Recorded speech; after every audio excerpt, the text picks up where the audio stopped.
चलिए स्टूडेंट्स, अगली एक्सरसाइज है हमारा अध्याय नंबर 6 त्रिभुज प्रमेय 6.2 और एनसीईआरटी 10th क्लास मैथ। ठीक है ना। अध्याय 6 की प्रमेय नंबर 6.2 है। तो प्रमेय 6.2 कहती है यदि एक रेखा किसी त्रिभुज की दो भुजाओं को एक ही अनुपात में विभाजित करे तो वह तीसरी भुजा के समांतर होती है। कहने का मतलब ये एडी और एई और ईसी ये दोनों अगर एक ही अनुपात में हों तो ये दोनों पैरेलल होंगी, ये दोनों हमारी समांतर होंगी। ये हमें प्रूफ करना है। यहाँ है दिया है त्रिभुज एबीसी में एडी यानी ऊपर वाली ये और बीडी ये बराबर एई बटे ई सी। ठीक है।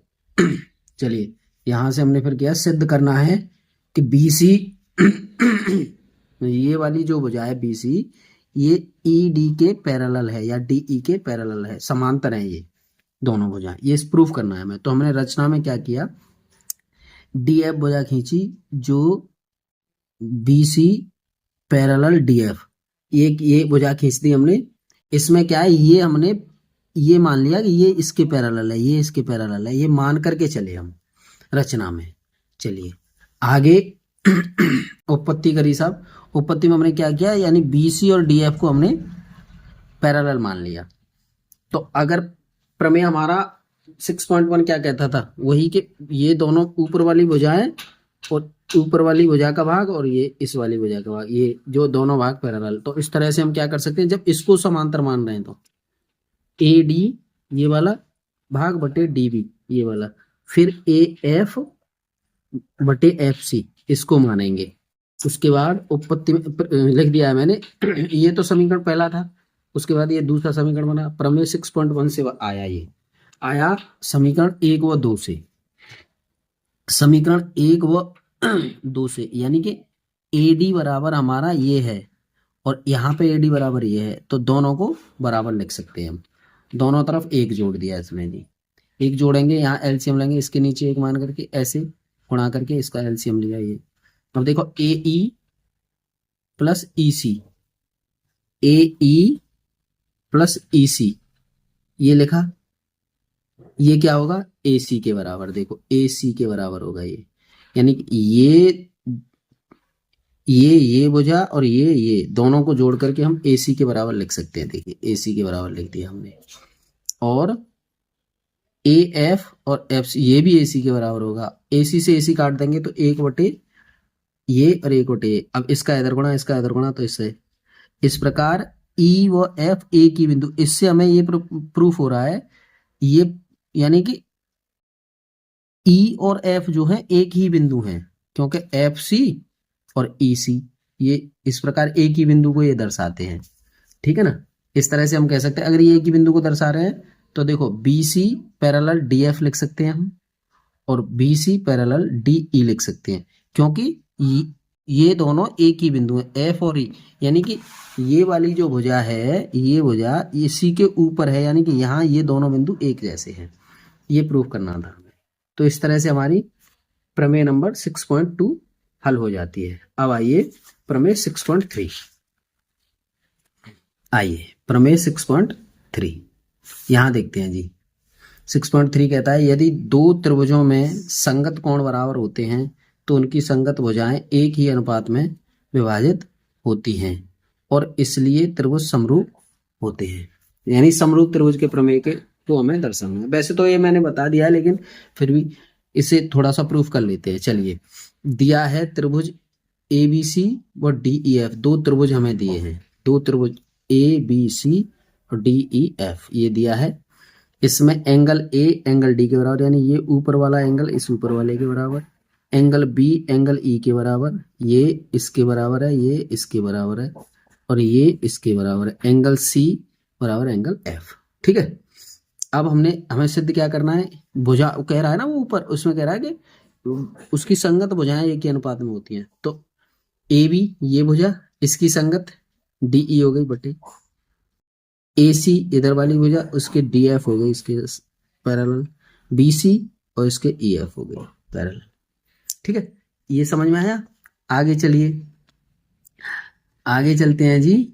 हमें ये सिद्ध करना है। रचना में हमने क्या किया, रचना में हमने क्या किया, DEF को, DEF में PQ को मिलाया, AC बराबर DQ और AB बराबर DP, यानी कि इसमें हमने PQ एक ऐसी भुजा खींची जो AC जो है, AC वो बराबर है DQ के, और AB बराबर है DP के, ये इसके बराबर ऐसी भुजा खींचती बीच से, मध्य बिंदु से।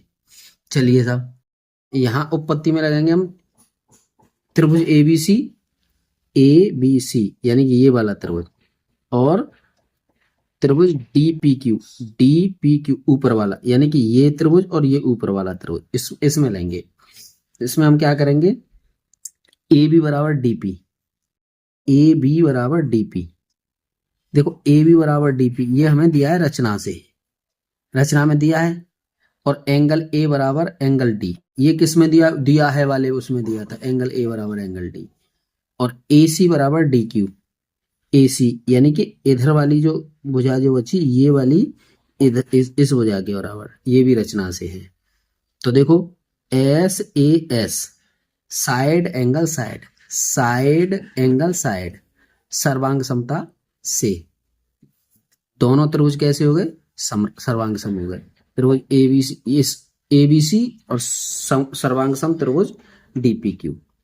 अब दो सर्वांग सम त्रिभुजों की के संगत अवयव है ये, कैसे संगत अवयव, यानी एंगल B एंगल P के बराबर, एंगल B एंगल P के बराबर। अब ये देखो, जब ये दोनों त्रिभुज हमने सर्वांग सम से प्रूव कर दिए तो ये एंगल इसके बराबर होगा, तो देखो ये दिया है, इसके बराबर है, दिया है।